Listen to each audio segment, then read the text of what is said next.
नमस्ते दोस्तों, आज मैं लेकर आई हूँ आप लोगों के लिए बहुत ही यूज़फुल टिप्स। तो वीडियो को पूरा ज़रूर देखिएगा। पैरों की उंगलियों को ऐसे ऐसे दबाओ और दांतों के दर्द से छुटकारा पाओ।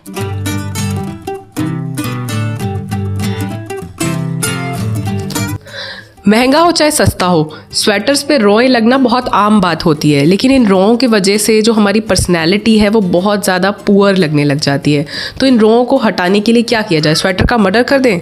नहीं, मर्डर मत करिए। एक चाकू लीजिए, चाकू सभी के घर में होता है, और स्वेटर को ऐसा रख कर और उसको शेव करिए एक डायरेक्शन में। देखिए सारे रोएं अपने आप हटने लग जाएंगे, क्योंकि वो बेसिकली कटते जा रहे हैं स्वेटर पर से।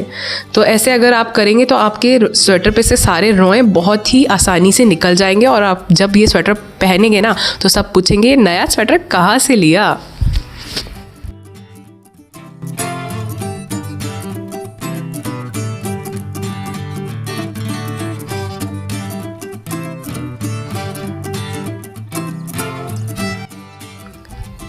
तो शादियों का सीज़न आ गया दोस्तों। मेरी सारी सहेलियां किसी ना किसी शादी में तैयार होकर तो ज़रूर जा रही होंगी, फाउंडेशन भी नहीं लगा रही होंगी। लेकिन कभी कभी क्या होता है, वो फाउंडेशन हमारे कुछ ऐसे ज़िद्दी दाग धब्बे होते हैं हमारे फेस पर जिन्हें छुपा नहीं पाता है, जैसे कि पिंपल्स के दाग, झाइयों के दाग, या कोई पुराना चोट का निशान। तब आप क्या करेंगे, आप फाउंडेशन लेंगे, एक चम्मच में थोड़ा सा फाउंडेशन, और उसे गैस पे थोड़ी देर गर्म करेंगे जब तक वो उबल जाएगा। बस अब आप इसे गैस से उतार के थोड़ी देर ठंडा होने दें, और फिर उसके बाद इसे अपने स्पॉट पे लगा लें। देखिए आपका स्पॉट एकदम कवर हो जाएगा, जैसे वहाँ पर कोई निशान था ही नहीं। इसके बाद आप बाकी अपने फेस पर आपका जो रेगुलर फाउंडेशन है उसे आप लगा सकते हैं। तो टिप अच्छी लगी हो तो वीडियो को लाइक करना और चैनल को सब्सक्राइब करना। तो दोस्तों, लकड़ी का फर्नीचर सभी लोगों के घर में होता है, और उसके ऊपर अच्छी सी पॉलिश होकर भी आती है, लेकिन कुछ समय के बाद जब वो कुछ साल पुराना हो जाता है तो उसकी पॉलिश ऊपर से छूटने लग जाती है, और वो इस तरीके से बहुत भद्दा दिखने लगता है। तो इसका सॉल्यूशन जो होता है वो बहुत ही ज़्यादा इजी है और बहुत ही ज़्यादा सस्ता है। तो आपने क्या करना है, आपको लेना है एक ट्रांसपेरेंट नेल पॉलिश, और उसको आपको इन सभी स्पॉट्स के ऊपर अच्छे से लगा देना है, और इसको फिर सूखने का इंतज़ार करना है। कम से कम ये 24 घंटे लेगा सूखने के लिए, अगर गर्मियों के दिन है, और सर्दियों के दिन है तो ये 3 से 4 दिन भी ले सकता है। और उसके बाद ये परमानेंट बहुत ही बढ़िया हो जाएगा। आपको किसी कारपेंटर को नहीं बुलाना पड़ेगा इसे सही करवाने के लिए, कोई पॉलिश नहीं करवानी पड़ेगी। आपको सिंपली बस एक ट्रांसपेरेंट नेल पेंट लेना है और आपका फर्नीचर नया जैसा हो जाएगा। तो ये है इस वीडियो की सबसे लास्ट और सबसे ज़्यादा ज्ञानवर्धक टिप। हम सभी लोगों के दांतों में कभी ना कभी दर्द ज़रूर होता है, या हमारे घर में कोई और व्यक्ति दांतों के दर्द से अगर परेशान है तो आपको डॉक्टर के पास नहीं जाना है, कोई पेन किलर नहीं खाना है, लौंग नहीं चबानी है, बिल्कुल भी ऐसा कुछ भी नहीं करना है आपको। आज मैं आप लोगों को एक बहुत ही बढ़िया आयुर्वेदिक सीक्रेट बताऊँगी। जी हाँ, जो हमारे पैरों और हाथों की उंगलियाँ होती हैं वो हमारे दाँतों से जुड़ी हुई होती हैं। भगवान ने दाँतों के दर्द का जो रिमोट कंट्रोल है वो हमारे पैरों और हाथों की उंगलियों को दे रखा है पहले से ही।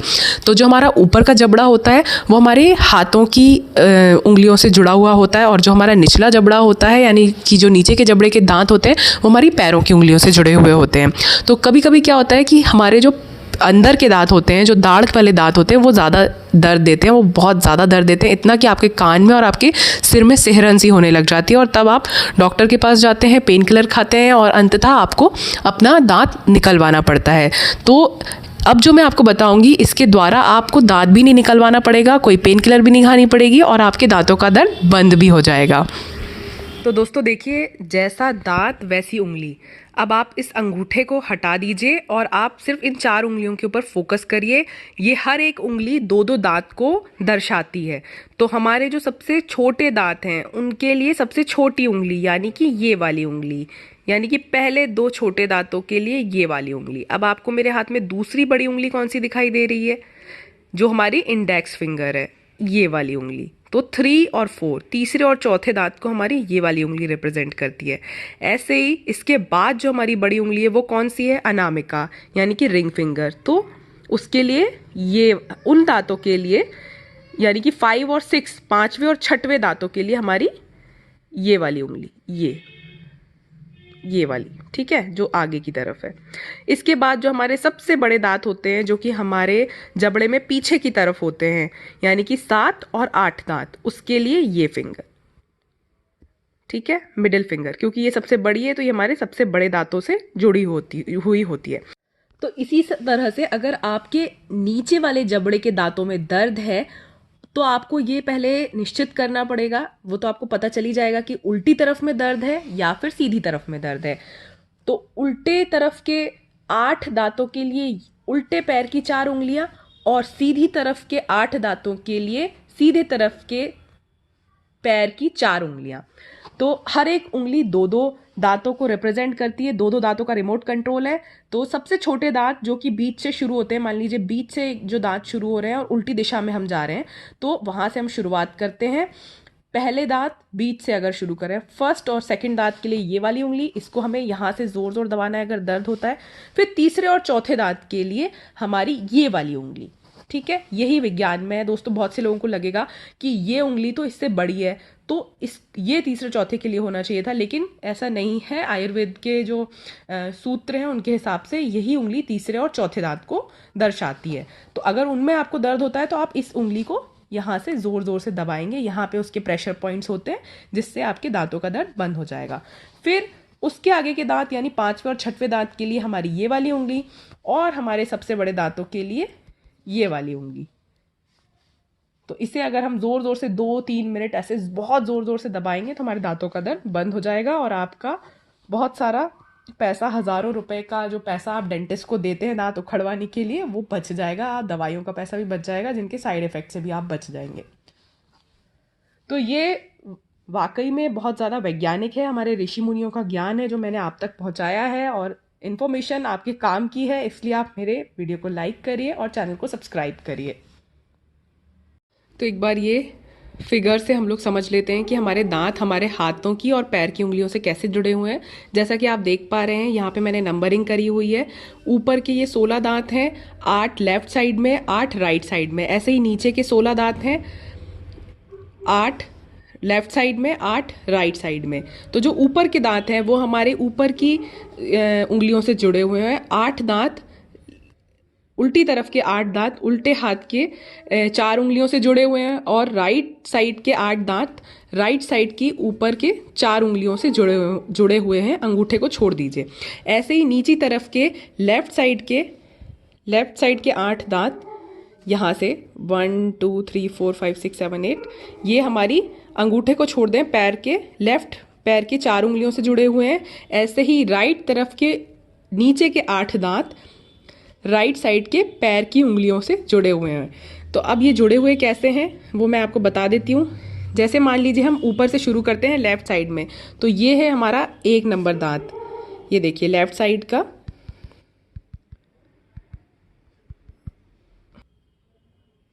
तो ये रहा लेफ्ट साइड का एक दांत। यहाँ से हम शुरू करते हैं, लेफ्ट साइड के 8 दांत हम गिन लेते हैं, 1 2 3 4 5 6 7 8।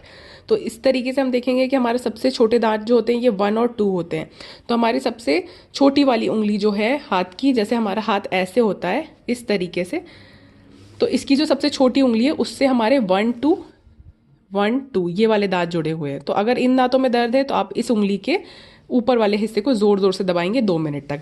इसी तरीके से हम चलते हैं फिर आगे 3 4, ये मैंने 3 लिखा है, 4 लिखा है। तो ये इससे बड़ी वाली उंगली ये वाली होती है जो कि हमारी इंडेक्स फिंगर है। तो ये हो गई हमारी 3 4।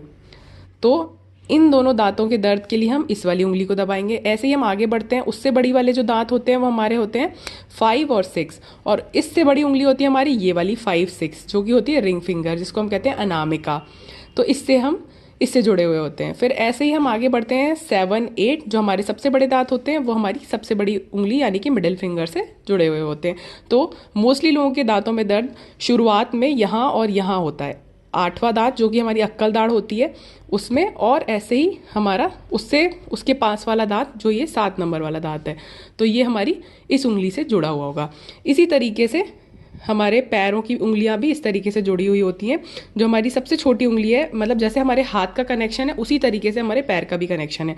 जो सबसे छोटी वाली उंगली है, जो हमारी पैर की सबसे छोटी उंगली होती है 1 2, तो वो हमारे सबसे छोटे दांतों से कनेक्टेड होती है 1 2। फिर उसके बाद आगे की जो ये दांत है 3 4, इसके लिए हमारी ये वाली उंगली है जो हमारी अंगूठे से दूसरे नंबर की होती है 3 4। फिर ऐसे ही 5 6 हमारे इन दांतों के लिए, और 7 8 के लिए हमारे अंगूठे के पास वाली उंगली, बिल्कुल इस तरीके से।